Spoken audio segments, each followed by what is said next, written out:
여호수아 9장 1절에서 6절 말씀 함께 같이 읽도록 하겠습니다.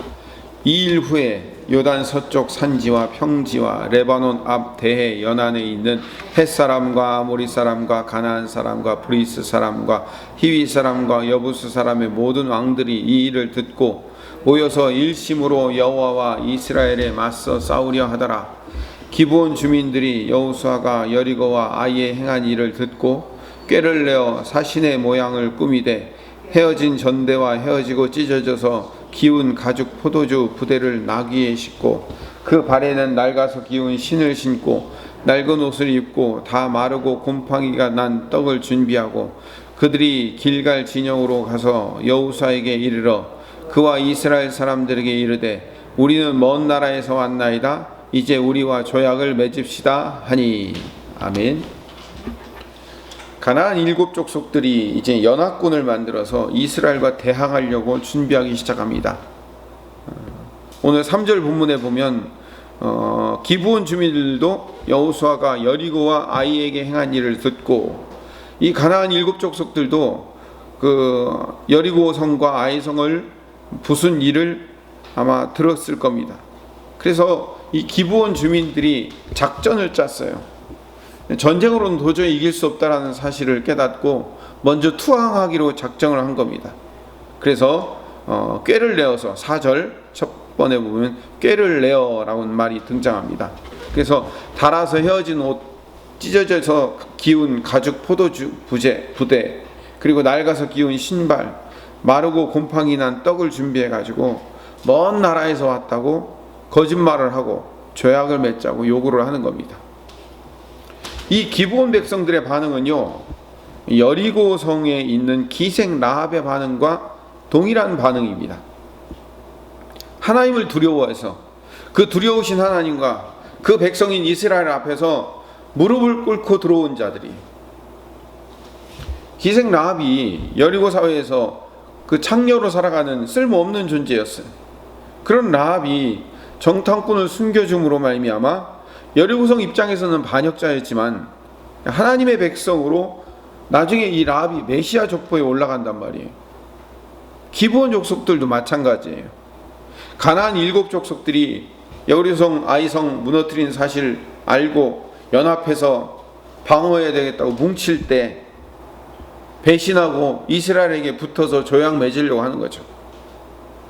근데 이제 중요한 것은 하나님께서 이 기생 라합이든 기브온 족속이든 하나님의 편에 서기로 작정한 자를 하나님의 백성으로 편입시키더라는 거죠. 이게 오늘 말씀의 핵심이며 결론이에요. 여리고 입장에서 보면 배신자죠, 기생 라합이. 근데 방금도 말씀드렸지만 다윗 왕의 고조 할머니가 돼요. 유다 지파의 왕족 계열에 편입된다고요. 마태복음 1장에 보면 이 라합이 예수 그리스도의 족보에 올라가게 되는 거예요. 기브온 족속도 마찬가지예요. 이 가나안 7 족속에서 혼자 살겠다고 배신하고 나온 무리들인 것, 그들의 입장에서는 그렇지만 이들이 이스라엘 민족의 편입이 돼요.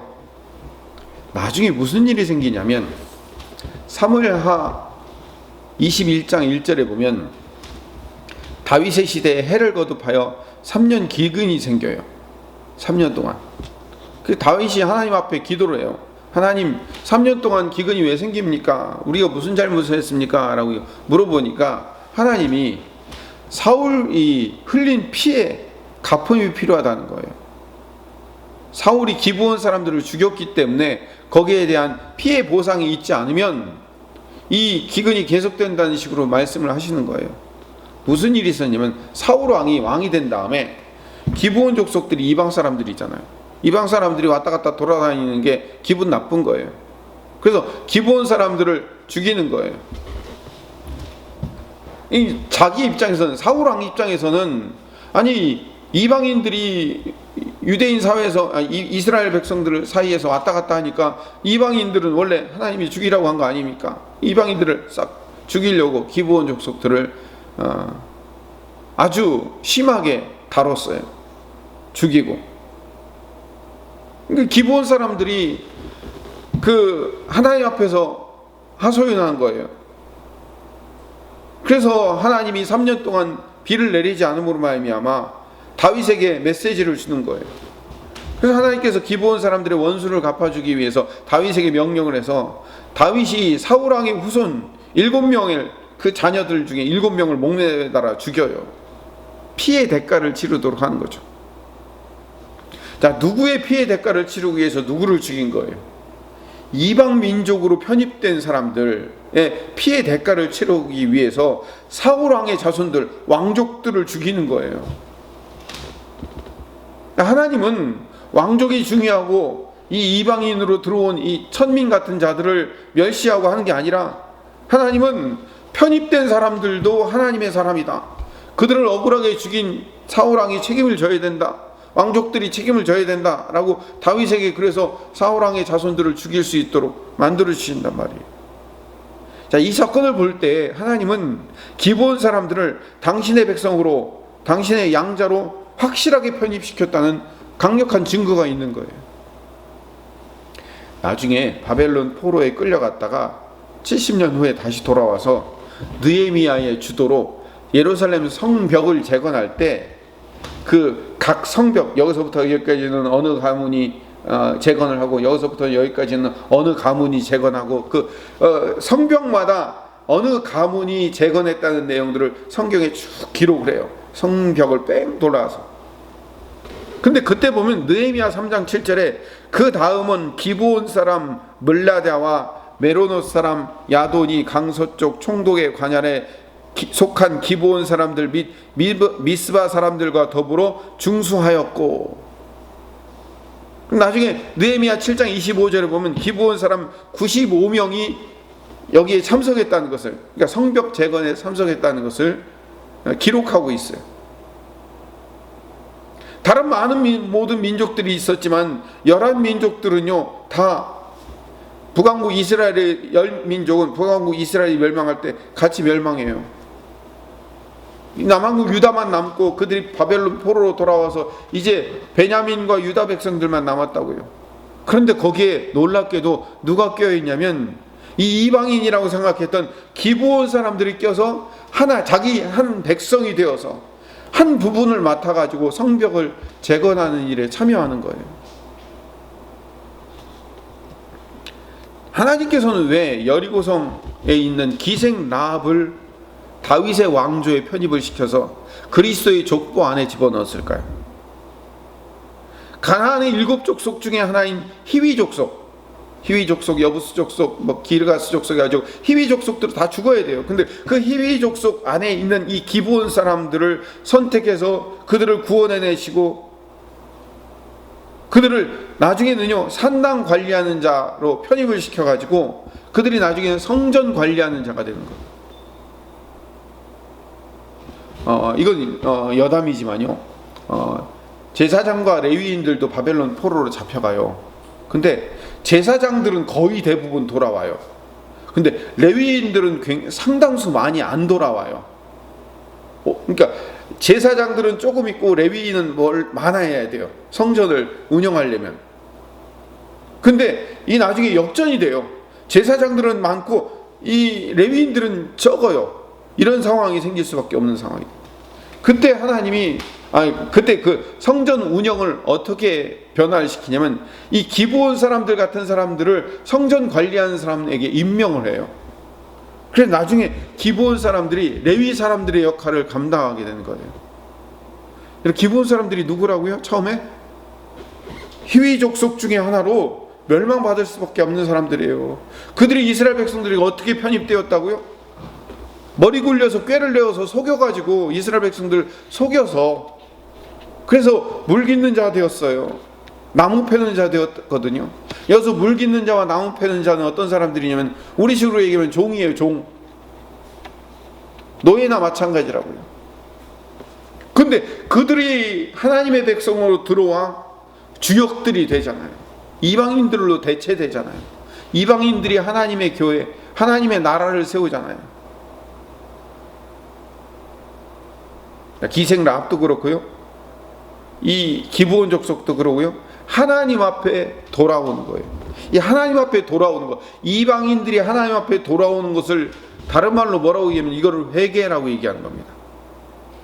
우리는 회개하면 흔히 내가 잘못한 것인데 이 잘못한 것을 하나님 앞에 용서해 달라고 빌다, 이걸 회개라고 생각하는데, 회개의 원 의미는 헬라어로 메타노이아, 생각을 바꾸는 거예요.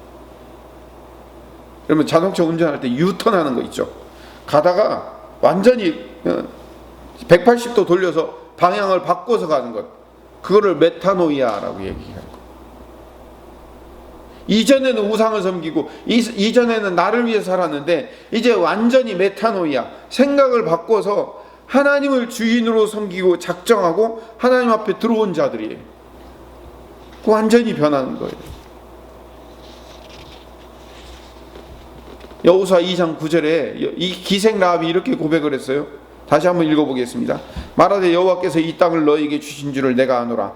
우리가 너희를 심히 두려워하고 이 땅 주민들이 다 너희 앞에서 간담이 농나니 이는 너희가 애굽에서 나올 때 여호와께서 너희 앞에서 홍해 물을 마르게 하신 일과 너희가 요단 저쪽에 있는 아모리 사람의 두 왕 시온과 옥에게 행한 일 곧 그들을 전멸시킨 일을 우리가 들었음이니라. 우리가 듣자 곧 마음이 녹았고 너희로 말미암아 사람이 정신을 잃었나니 너희의 하나님 여호와는 위로는 하늘에서도 아래로는 땅에서도 하나님이시니라. 그들의 입에서 하나님을 고백한단 말이에요. 이게 회개예요. 회개는 잘못한 것을 용서받는 것도 회개지만, 회개는 내 인생을 하나님께 온전히 집중하기로 완전히 돌아서는 거예요. 그래서 기생 라합도 너희의 하나님 여호와는 위로는 하늘에서도 아래로는 땅에서도, 우리식으로 얘기하면 하늘이나 땅이나 전부 다다 온 세상이 하나님의 주인이십니다 라고 고백을 하거든요. 이게 바로 회개한 자에게서 나오는 독특한 특징이에요. 회개는 이거예요. 온 세상의 주인이 하나님이십니다. 하나님 아니면 살 수 없는 인생이 우리입니다 라고 고백하고 하나님을 붙어 사는 것, 하나님을 의지하고 살기로 작정하는 것, 이게 회개예요. 우리가 7월 월상 예배를 드리면서 우리는 매달, 물론 매 달뿐만 아니라 매일 매 순간 그렇게 해야 되겠지만 우리는 늘 회개하고 돌아서야 돼요. 어떻게 회개하고 돌아서는 거예요? 내 인생을 내 중심으로 살았습니다. 내 생각과 내 방법대로 살았습니다. 하나님, 회개하고 돌아섭니다. 회개, 메타노이아가 뭐라고요? 하나님 중심으로 살겠습니다. 죽어 마땅한 기브온 족속들도, 멸망받아 마땅한 기생 라합도 하나님을 외치고 위로는 아래로는, 위로는 하늘, 아래로는 땅에서도 모든 것이 하나님이 주인이십니다라고 고백하자 그들이 다윗의 왕조에 오르고 레위인의 역할을 감당하는 이방인으로 편입되어 바꿔진 것처럼 우리도 그렇게 하나님 앞에 회개하고 돌아설 때 바뀌는 인생이 될 수 있다는 것을 우리는 분명히 깨달아야 되는 겁니다. 족보 참 중요하죠. 어떤 가문에 있는가가 굉장히 중요해요. 그래서 우리는 그렇게 결혼을 할 때나 뭐 사람을 만나거나 할 때 그 사람의 뿌리가 어떤가, 이거 굉장히 중요하게 생각해요. 또 우리가 좋은 가문, 훌륭한 가문에서 자라난 사람이라면 거기에 대해서 굉장히 자부심을 느끼고 살아요. 어깨에 힘주고 나는 이런 훌륭한 가문에, 훌륭한 집안의 사람이다라는 자부심이 있는 거죠. 하나님이 아무짝에도 쓸모없는 정말 죽어 마땅한 기생 라합과 기브온 족속들을 들어 사용하여 하나님의 성전을 책임지고 맡기는 레위인을 대신하게 만드시고 다윗의 후손, 다윗의 족보 안에 들어가게 만드는 이 놀라운 일들의 결론, 이 놀라운 일의 마지막 작품들이 누군지 아십니까? 바로 우리예요. 우리, 나예요. 네. 우리는 이방인들이라고요. 우리는 율법에 따르면 우리는 멸망받아 마땅한 죄인이에요. 죽을 수밖에 없는.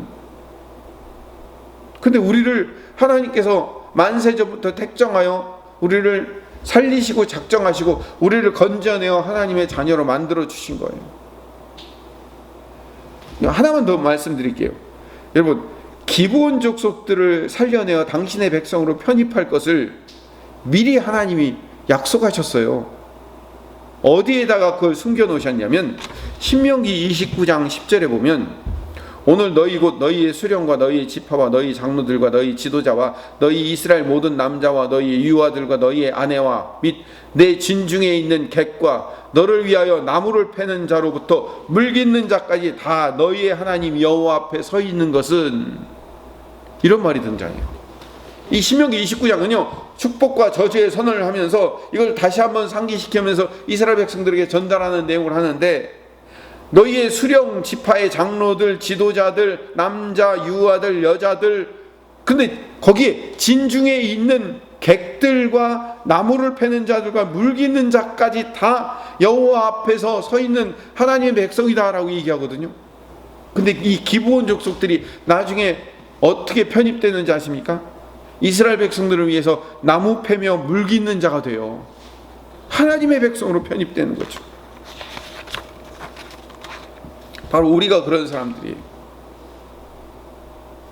우리가 멸망할 자들이지만 하나님의 선택된 남은 자가 되어서 예수님의 공로로 우리가 기생 라합이 되었고, 예수님의 십자가의 은혜로 멸망받을 기브온 족속들이 변하여 하나님의 백성이 된 것처럼 우리가 왕같은 제사장이 되었다는 사실을 우리는 깨닫는 거예요.